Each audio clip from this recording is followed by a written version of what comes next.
Actually, this is funny.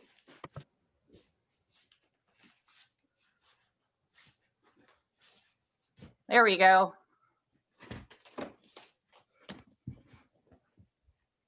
There we go. Hey, everybody. I had a little hiccup with Facebook today. So it's probably a good idea if I double check that this is actually streaming.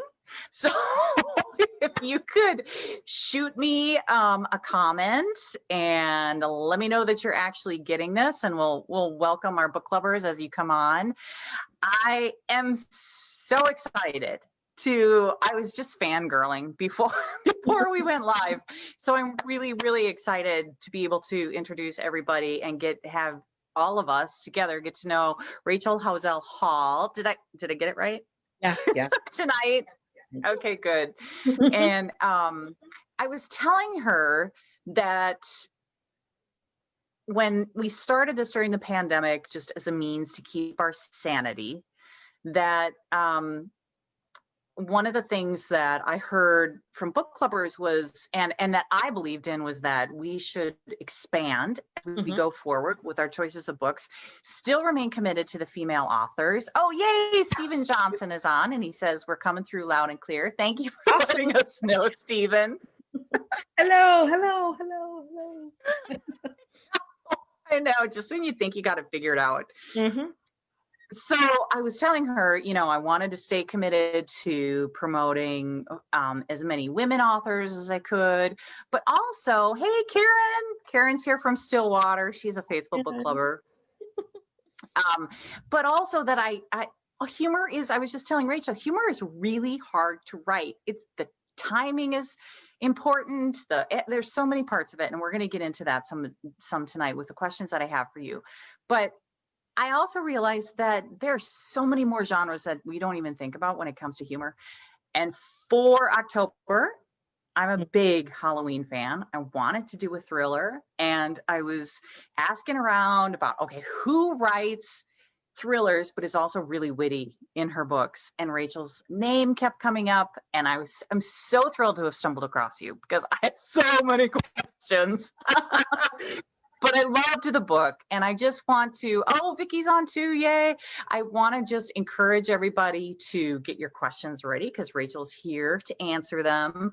We'll take the last question at 7:35 so that everybody can go off and have dinner. Or, Rachel, it is snowing here in Minnesota. Yeah, that's how we all feel. It's snowing right now?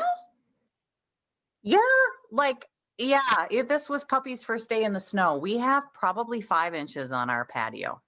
Holy cow. It was like, it was 87 here today. Yeah, it's freaky. So yeah, it's not normally like this.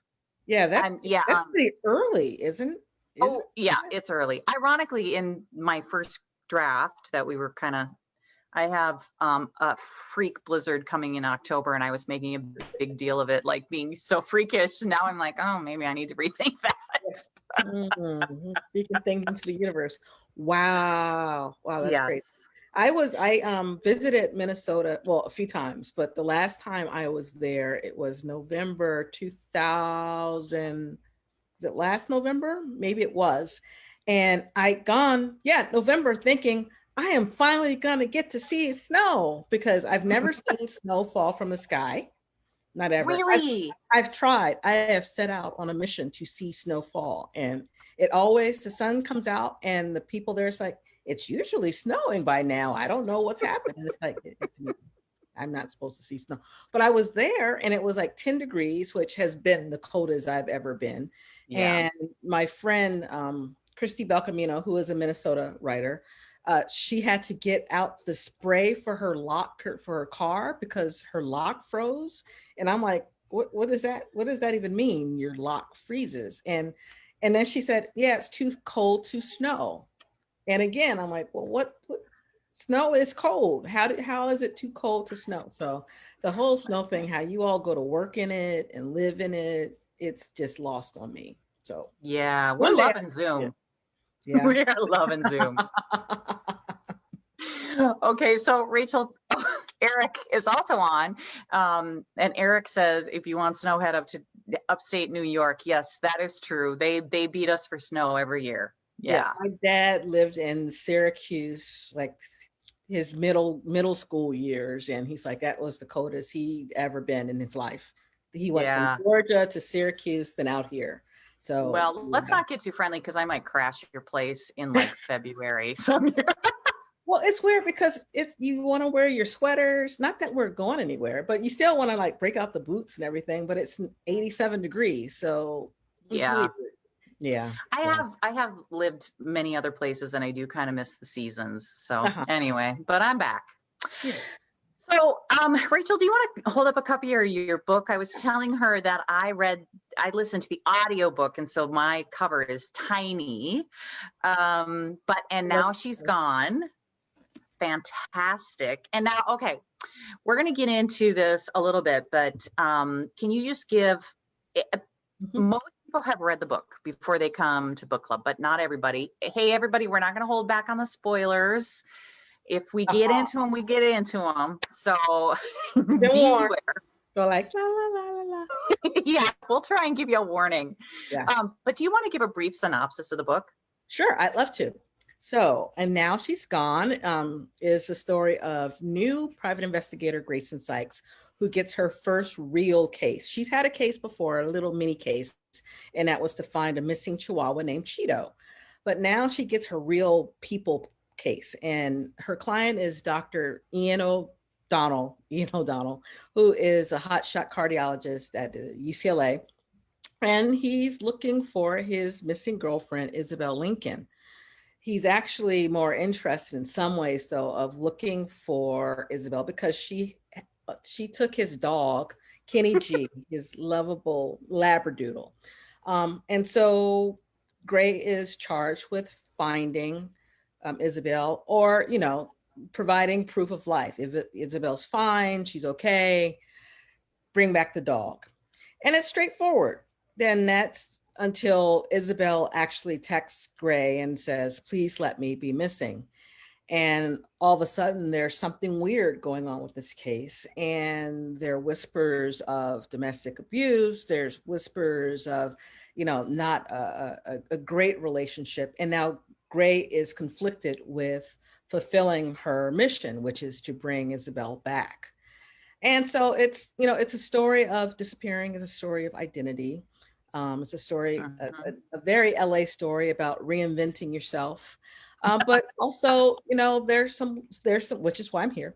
There's some moments of laughing and absurdity and just people being people. I really wanted Gray to be an every woman, a person where we see her and it's like, oh, that's happened to me before. Oh, I've done that. I have to tell you, Rachel, you had me on Gray in that scene in the cardiologist's office where she can't get her pen to work. And then she like digs through her purse and she spills her purse all over the floor. I mean, in my former life, I'm a recovering consultant, I like to say. I cannot tell you how many client offices I did that in. And Eric's going to laugh because he worked with me. It's just like, and when she just spills it everywhere, I wanted a tampon to roll across the floor. Because that happens. Or you forget that, oh, maybe I shouldn't have eaten that thing because now it's staining me. I mean, who hasn't gone to, right? Or, we've all gone to that very important interview and we're very uncomfortable because we've spilled a little coffee somewhere. We ate a bagel and something's caught in her teeth. Yes. I mean, it's happened to everyone. And because of that, you're not 100% there. Someone may not even notice, but here it bothers you and you're off balance. Yes. So I wanted Gray to be the epitome of all of us going into this new situation where, you don't even know where the bathroom is. And here you are, you're supposed to be the expert of everything. And so, yeah. And so she's a source of humor. Her coworkers are, wonderful, silly people. And, yes. And that's the other thing. I wanted to make these really very real people who, I mean, we all have that coworker who thinks they know more than you. and you don't say anything because it's like, what's the point? She's a know-it-all, and that's What's the Jennifer. point? Right. Yeah. Yeah. And so, yes. And now she's gone, follows the journey of two women who are trying to figure out who they are and who they need to be in order to stay above ground one more day. Yeah. Yeah. So Gray, let's jump off on Gray. I loved her because if that was your goal to make her an every woman, man, was she an every woman? I mean, like just at every turn, like her phone dies, or she's like, "Oh, I should be recording this." It's not recording it, or she's just you hear that in your head. It's like, yeah, I've done that. We're juggling too. You know, we're constantly juggling things. She's new on her job, but I think my impression of Gray throughout was also that she was driven and distracted by the same factors. I've never heard that. Do you know what I mean? Yeah, that's good. I like that. Say that again. Driven and distracted by the. Yes, she was. I mean, here she is trying to find a woman, and she's trying to lose a woman. Spoiler alert. Yep. You know, and how does that not distract you? It's in a way, it's almost, and that's what she's having an issue, because in a way, it's almost hypocritical. Mm-hmm. She boxes against it some with her boss, Dominique, who is a longtime friend of hers. And, you know, I got to read a lot of nonfiction stuff about how to disappear. And a lot of these detectives, private investigators who do help women disappear from the clients that that have hired them, they will charge the client a lot of money to help pay for disappearing the woman altogether. So it's a real thing. And, you know, I wanted Gray to have that kind of conflict of, well, I'm running from something, and how dare I not help this woman who may be running for something? And her boss, you know, Dominique, calls her on that. I mean, we're all, in many ways, we all have biases when it comes to our jobs, and sometimes we can't see clearly because of that. And so while Gray is very smart, she has to learn how to do this job, which I say, you know, being in the PI business, your clients are not sometimes the best people. This is, you know, they're paying you. So you're going to have to get over, you know, the sense of morality and high ground and all the rest of it. Yeah. Yeah. Yeah. We have a question from Stephen who's saying, sorry, is Gray a cop or a PI? And thanks, PI. Renee, you answered. She's a PI. Yeah.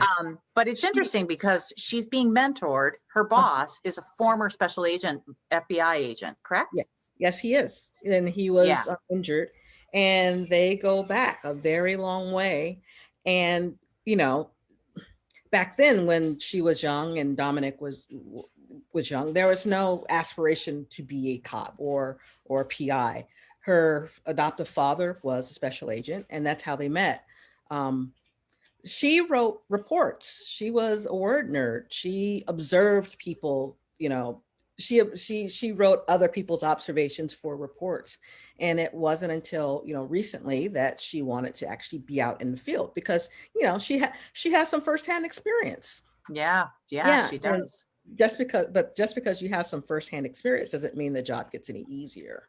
In some ways, I would think that maybe it gets harder. Because of what you just said, the distraction. Yeah.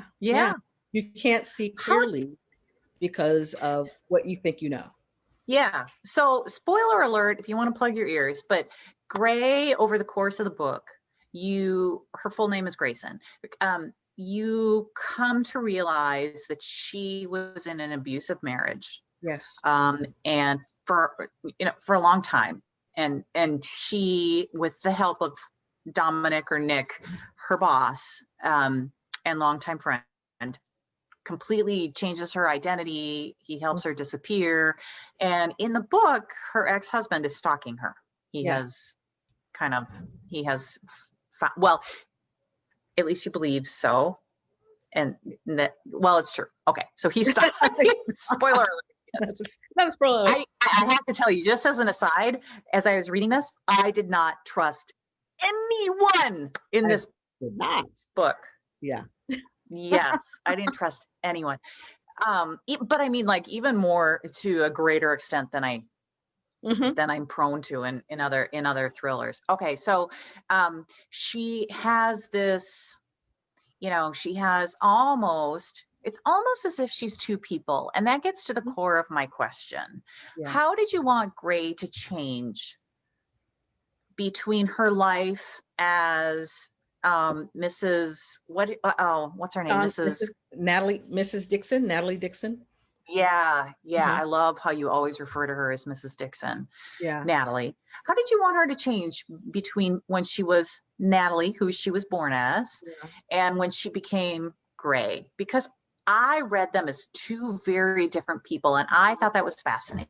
They were two very different people. I wanted Gray to realize that she did not have to put up with shit to receive love. Ultimately, that's what I wanted. Natalie was born, she was an orphan and being tossed back and forth in foster care. She didn't have that constant sense of love. She associates love, if you didn't notice, with food. Even, the worst foster mothers, they fed her. And so she attached food with love and acceptance. And a lot of women and some men will deal and put up with abusive relationships because it's something, right? He's paying attention to me. He's giving me all these things. Yeah. Except that thing I want, but this is as close as I can get, maybe. This is as good as it's going to get. And so I wanted Gray to see, from her past and looking forward, that she's worthy of love, that she's smart, that she can solve issues, that she can help other people and be of service. Despite all that, sometimes you may have to go back and slay the dragon in order for you to move ahead. But the promise of a better tomorrow is always there, and you don't have to live that way your entire life. But it was very interesting author choice that you made, and I think the right one, because I know everything, but it struck me as the right one. That you write them almost as two different, you write them as two different characters, but even in the way that Gray recollects on that and the way she thinks back on that, she refers to herself as a different character. She, and there are points like when she goes to Las Vegas, for example, for the girls' weekend, for the bachelorette weekend, there are points where she looks around and she misses it, but she's still, there's like a gulf there. Yeah. It's a survival thing. It's a moat, because she needs, as much as she wants the cocktail of her choice that she loved drinking, by slipping back, you slip back. You can't turn back. Think of your worst relationships. And there were good moments with that jerk, but then, do you keep thinking about that and go to the places you visit? Because if you go to the places you visit, then you're like, was he that bad? He wasn't that bad. I was overreacting. And then there you are again. And when something with domestic abuse, and, I didn't write this from like a vacuum. I've seen, girlfriends and family members who lived this, and you always, okay, this time they're going to leave. This time they're going to leave. And for a moment, they're gone. But then something happens and you start thinking about it, and you start, turning it over in your mind and smoothing out those craggy things, and then they're back. And, I have a distant cousin who was with someone who she went back to. And one night he stabbed her like 20 times and left her for dead. Oh my God. Dead, and she played dead. And when he left the apartment, that's when she called the police, but she'd gone back, she thought he's better. He's not going to do it anymore. And so when I'm writing this, She went back after that? No, she did not. She did not. But okay. Arguments beforehand, she said, okay, it's going to be okay. because no one ever wants to think that the person in their bed beside them would do something like that, you know? So I wanted No, because Ray that to says something have, about you. uh-huh. Yeah, Yeah, because it's that, that I need this relationship. I don't want to give up. I remember dating, oh, there was this one awful guy. He wasn't abusive, he was just awful. And I remember when we first met, he was nothing like the guys that I usually dated. But someone had made a crack about me being bougie and stuck up. And so I'm like, okay, I'll date this guy. And I was right. He was awful. He what he like stole my ATM card, uh oh, stole geez. my license plate off my car, but I didn't know it until the cops showed up at my parents' house saying that my license plate was tied with a robbery. You know, it was all this kind of crazy stuff because, and I was involved in that because I said, okay, I won't be so that way. And so when people Yep. decide to let their guards down, that's when trouble begins. So I write it from that perspective that we get in the worst spots sometimes when we forgive too much. You can forgive, but to forgive and take back, it can be a fatal mistake, as you know, thousands and millions of women around the world discover. We've got a couple questions and Mhm. comments. So Renee, Hi, Renee. um, you'd love Renee. She's a Californian.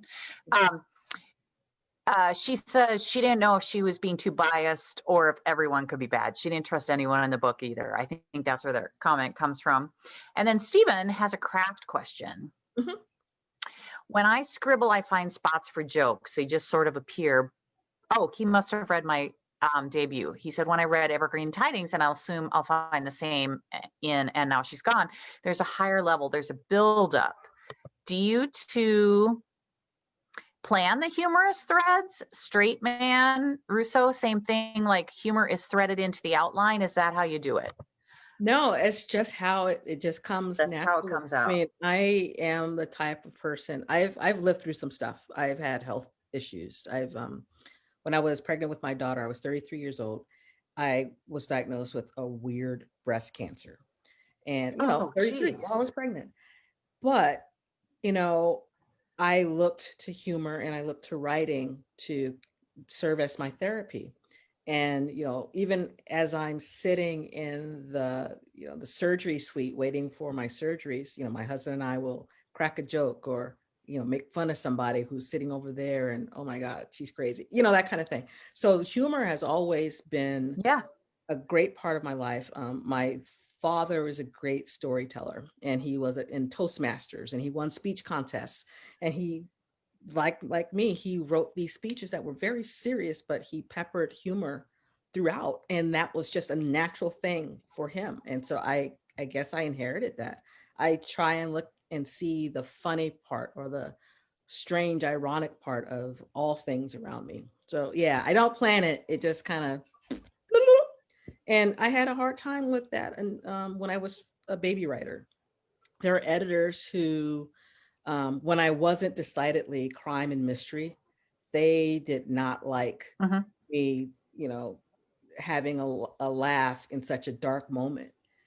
But if you talk to first responders, the cops, the EMTs, firemen, Oh, they Gallows will tell humor. you they laugh a lot, because if you don't laugh, then, there's darkness and despair. And how can you survive with that? You can't. So you turn to laughter. I just heard a woman yesterday on a podcast, because I'm kind of a podcast addict, and she Mhm. was I wish I could remember which podcast it was, but she had been reading they were talking about a new movie that came out, but she had been reading a bunch of like slave narratives Mhm. and what it was like. And one of the things she came away with was that there was a joker in every field, because it was necessary for survival, and humor is a survival technique. Yeah. Especially, I mean, for And African it's Americans, especially. I mean, if you go on to Black Twitter, and even the most serious things, we're cracking jokes because, to be in America since 1619, we have to laugh at something to survive. And it may seem right. irreverent, but it's protective, it's restorative. Active. Yeah. And it is like that person saying, I am willing to put myself on the line for the rest of you.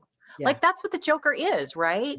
It's their first responder. In some ways, you know, we don't have the medical training, or God forbid we have to like do CPR or something. But yeah, I mean, yeah, I don't, to answer your question, Stephen, too, I don't plan it in. I have a sense, and I want to ask a related question for you, Rachel, is I have a sense of when a joke is necessary to lighten the moment. Yeah. And if you have a sense of the moment, then you understand what shape or what tone the joke takes on. Yeah. Yeah. And when I'm wrong about that, I thankfully have a great editor. Right. Right. Because it's all about pacing. All of it is about pacing. And fortunately, around, I think, the third or fourth draft, that's when I, look at it holistically and say, is this going too far? Okay, scrub that.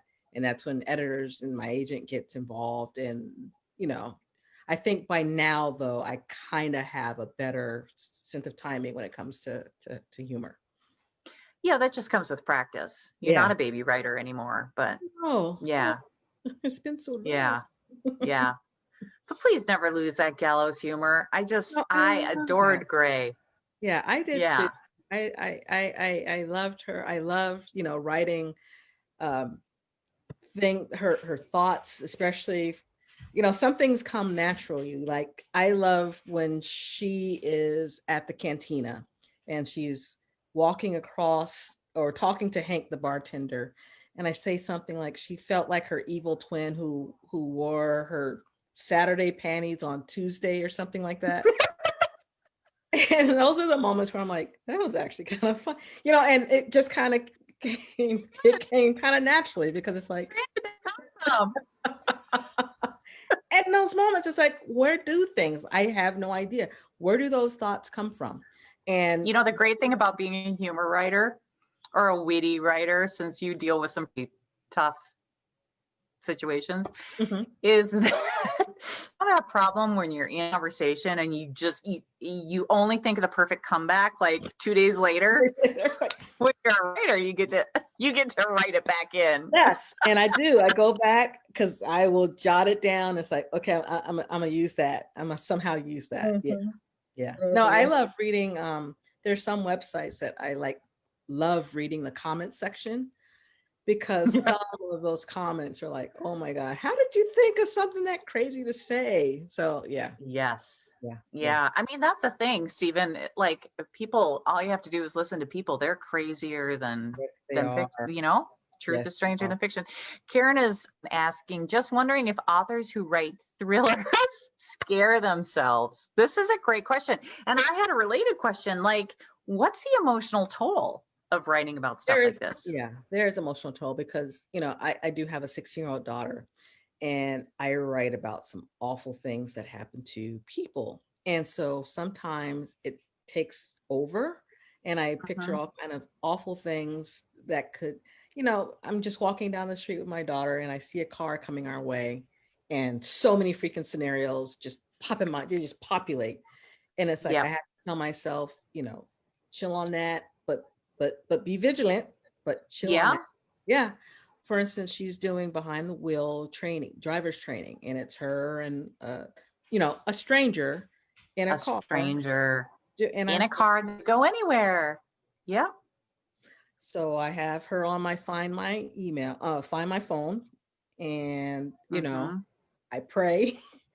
And I follow her journey all around Los Angeles, and you can only hope for a vigilant mother like you has also and a vigilant mother like you has also tuned her in.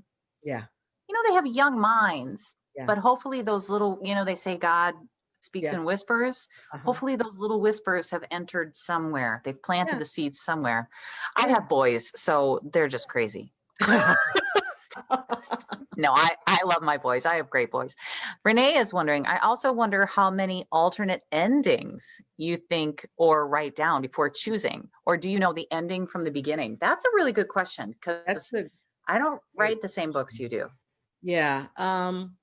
I usually have two endings, the ending I come up with and then the enhanced ending that my editor and I come up with.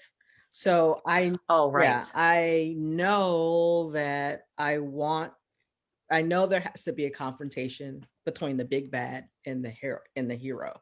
So that's a done thing. How it happens, that's where it comes from. And sometimes I tend to like rush it because it's like, okay, I'm done. It's 90,000 words. I'm finished. And that's when my editor says, okay, so you have this, but let's slow that down and let's write, longer on it. So yeah, it takes me a moment to get my endings. For my very first mystery, Land of Shadows, I knew what that ending was when I reached it, and it broke my heart. It was the first time that I knew the ending and I was sad. It Oh, but that's an emotional clue. I think that means you hit the right one. yeah, yeah. When you And like tap yeah, into real human emotion. yeah, yeah, yeah. And Stephen is so asking endings are Rachel. hard. Yeah, yeah. Stephen is asking Rachel, I find that thriller has come to mean mystery. What's the bookshelf for gone? I think he's asking where would this It's be categorized? I believe they categorize it as suspense and thriller, only Okay, because of the yeah. pacing. Um, I am straddling actually kind of a few genres because there is the PI construct. You have the PI who gets the assignment, and that's like every Raymond Chandler, that's like every, procedural mystery ever, right? But then there's this kind of domestic suspense with the Natalie Dixon story. And Yeah. Yeah. so, yeah, and again, in my early days, the editors are like, "What is this? I don't know what you are." And it's like, "Well, I'm kind of everything, and this is the story I want to write." But fortunately, now years have passed, and they get it, because for me, there is, especially in our genre, crime, mystery, thriller, which is why they're always together. They kind of overlay some things, They but yeah, overlap. Yeah. yeah, yeah. So this would be And in some ways, those terms are kind of like, you know, um, does it really matter? I mean, it's not yeah, rom-com, but right. there's That's obvious. romance in it.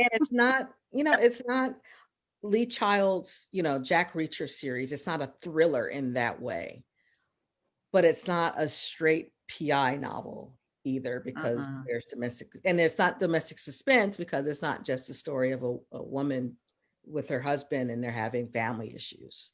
So Yeah, yeah. yeah, yeah.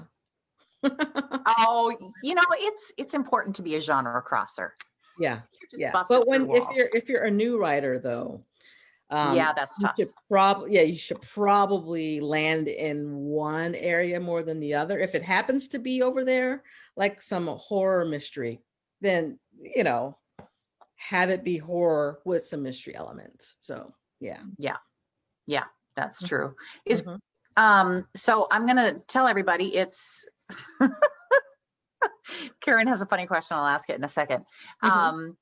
It's almost 7:35, so everybody get your final questions in so we can let Rachel go enjoy her evening, and you can all enjoy your evening and have your cocktails and dinners. I want to ask, is Gray coming back? I don't know. I would like her to, but series are so hard. Yeah, My first series was 4 books long, and it's really up to the publishers. It's yeah, it's hard to get people to read one after the other if you're not an established writer. Of course, people are going to be reading Sue Grafton and the Harry Bosch series now until forever. So for someone like me, it's hard. And if they ask, if the numbers come in and they ask, then I love to, because there's so many stories, so many issues that she can still resolve with her own life, and so many, especially around the city of Los Angeles, where she can dive into. And I like writing these kind of dual track stories where it reflects. She's, yeah. Yeah, I like it. So, but I have another book coming out next year, These Toxic Things, and it's the story of a young, she's a digital scrapbooker in some ways, a digital archaeologist. She works for a tech company called the Memory Bank, and they have these devices, kind of like Alexa devices, that curates your memories. So you upload your pictures and pictures of memorabilia and whatever. And Mickey writes these narratives around your memories. And so she's working on this memory bank for a curio store owner who has 12 items that she wants Mickey to curate. But the curio store owner winds up dead. And so Mickey is continuing on her curation, but there's something weird about these items. And there's something weird going on with Mickey as we're talking about memories with her family memories. So it's called These Toxic Things, and they're illustrations, and I'm excited about that. And it comes out next August. Next August. Oh, that's a great time for it to come out. Yeah. Or a mystery or a crime. Who knows? Have you watched Upload? Upload is on Amazon Prime.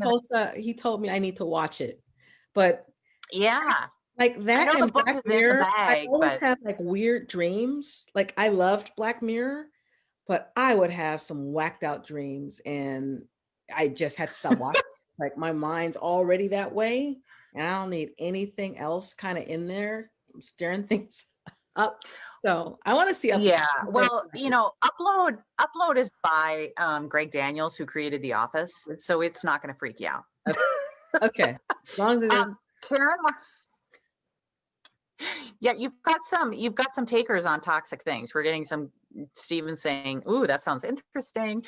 Karen wants to know though, before we close, and we'll make this one of our last questions, is who gets the dog? Does Kenny G? I have to just say that made me laugh so hard that you named a dog Kenny G. Also because at my wedding, I wanted jazz played during this reception, which I pictured as like Coltrane and you know what I mean? Yeah, and cool jazz. The like DJ, yeah, Miles Davis. The DJ played Kenny G. Friend's husband go over there and tell him this is not jazz. Sir. By the way, the bride hates Kenny G. So he was perfect. I mean, who names their dog Kenny G? But the curly brown hair. So perfect. When I heard it described, I was like, oh my God, I love creative dog names. So I'm all in. I have Winnie the Poodle. She's our new puppy. Yeah. Yeah, she's our new puppy. Okay, so I'm assuming the dog went back to the cardiologist. Yes, Ian has the dog. He has the dog. Ian has the dog, Karen. Yes. He may not have him for long because Ian is in trouble too at the end of the book for some insurance fraud. So we'll see. So oh, that's right. He's in trouble. Yeah. Okay, so we're gonna close with two questions. In a second, I'm gonna add a segment, everybody. I'm starting to add a segment where I ask authors to name a book. If you liked my book, you'll love this one. So Rachel scrambled because I threw this on her last second. She scrambled and found one. But this is a question I always love to ask fellow authors. What's it like in your head when you're writing? Depends on the draft. See the scene? Do you? Yeah. Oh, yeah. The first draft is a mess because I'm constantly telling myself, this is bad. This is bad. How can I do this? This is bad. This is not going to work.